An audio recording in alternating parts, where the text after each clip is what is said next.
বিভিন্ন রাজনৈতিক দলে আওয়ামী লীগ পুনঃস্থাপন হচ্ছে, আমরা সেটা লক্ষ্য করছি এবং বাংলাদেশে বৈষম্য বিরোধী ছাত্র আন্দোলনের নামে বিভিন্ন জায়গায় চাঁদাবাজি, সন্ত্রাসী, নৈরাজ্য চলছে। তারই প্রতিবাদে আজকের এই প্রতিবাদ সভা।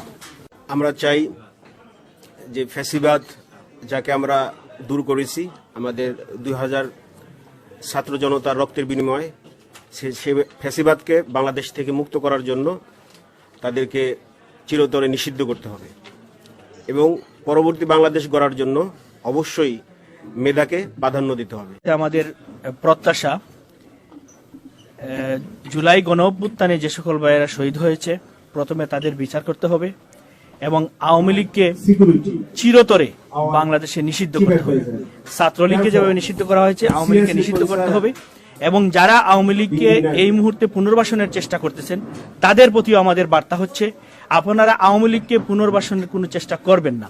যদি আওয়ামী লীগকে পুনর্বাসনের চেষ্টা করেন তাহলে বাংলাদেশের জনগণ যেভাবে 5ই আগস্টের বিপ্লবের মাধ্যমে শেখ হাসিনাকে বাংলাদেশ থেকে ছাড়া করেছিল, ঠিক একইভাবে যারা নব্য ফ্যাসিবাদ প্রতিষ্ঠার চেষ্টা করতেছেন তাদেরকেও বাংলাদেশ থেকে বিতাড়িত করা হবে।